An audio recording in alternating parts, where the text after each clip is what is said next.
what would it be that would have spontaneously caused these individuals to have fallen over dead? The Kansas City Chiefs are headed back to the Super Bowl, but three major fans won't be around to see the big game.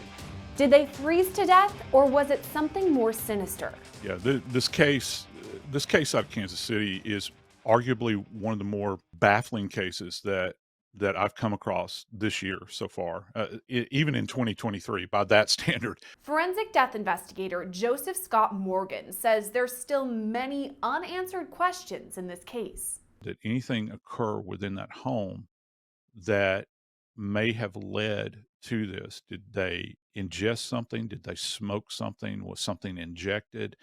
And absent that, then there's going to be a long road to go down. To predict where the case is headed, we have to head back to the start when a group of Kansas City fans got together to watch the last game of the regular season, the Chiefs matchup against the Chargers on January 7th. The group included 38-year-old Ricky Johnson, 37-year-old David Harrington, and 36-year-old Clayton McGeeney, who had all attended high school together. The night of the game, Jordan Willis hosted a watch party that the trio attended. Willis was renting a home on the north side of Kansas City. A fifth friend was also at the home that night, Alex Weimer Lee. He also went to high school with the group. According to Weimer Lee's attorney, he left the house at about midnight when the other men were watching Jeopardy! It wasn't until 2 days later, on January 9th, when the bodies of Johnson, Harrington, and McGeeney were found outside. It's super bizarre because what you don't think about is three apparently healthy guys. I don't know anything about their medical history, but seemingly, they're in their 30s, robust males, and all of a sudden, all three of them drop dead, roughly in the same, approximating one another. I mean, not separated by yards or miles, but by feet, in an enclosed backyard. It was McGeeney's fiancée who raised the alarm after she hadn't heard from him in several days. She found his body in the backyard of the home after noticing his phone pinged in the location. The bodies of Johnson and Harrington were also recovered. The whole incident left behind just one sole survivor, Jordan Willis, whose attorney says he was asleep for the 2 days after the game on January 7th until the bodies were recovered on January 9th. He says he fell asleep and was asleep for 2 days, didn't notice these dead bodies outside because he was asleep. What do you make of that? What would cause him to be asleep for 48 hours? The answer to that question, I think, is potentially the same agent that worked upon the individuals in the backyard.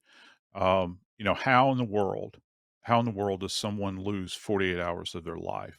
I don't know that he was, because when you're doing a death investigation and you begin to try to understand the dynamics of the environment in which an individual is in when they're found, you have to consider everything. So, was there some kind of an agent that he could have ingested along with them that would put him into the same state? However, his one saving grace, and this is, I'm just hypothesizing here, but if we look at this from this perspective, his one saving grace is that he was sheltered.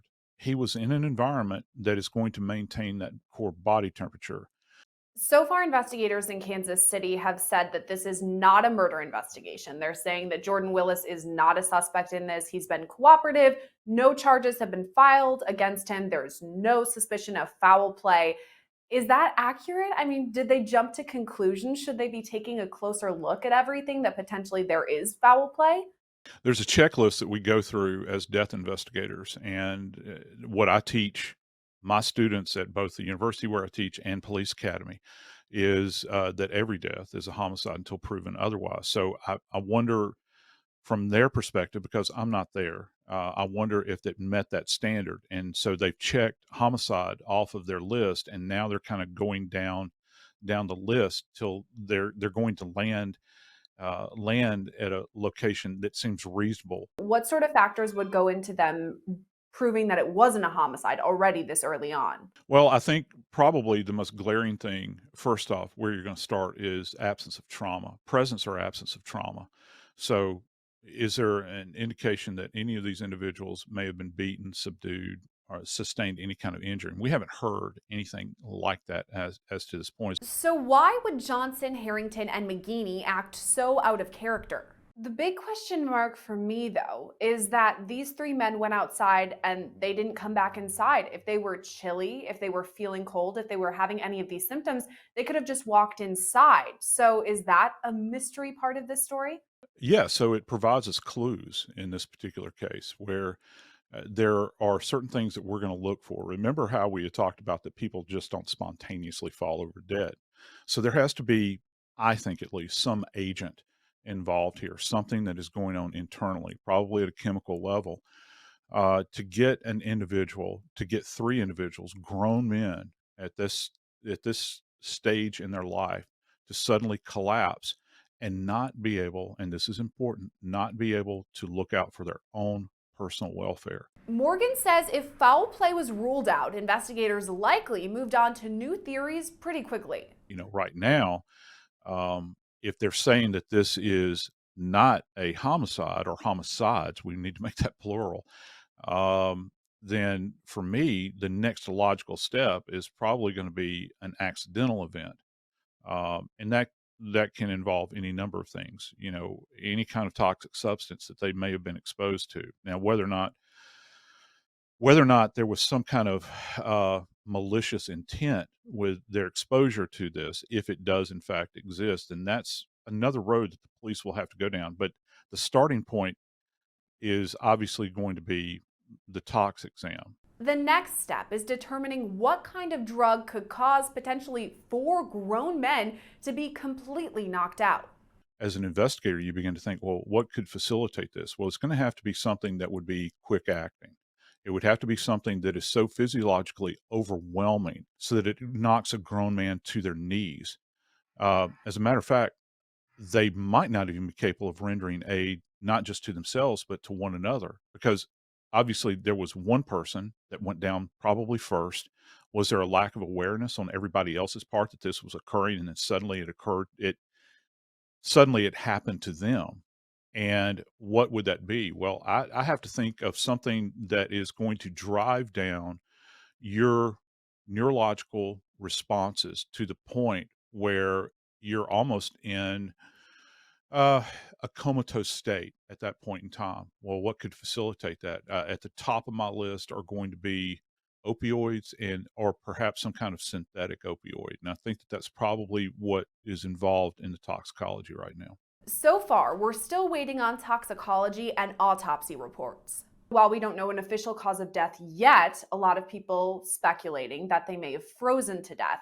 So if we're talking about that physiologically, what Mhm. happens to your body as you're freezing to death?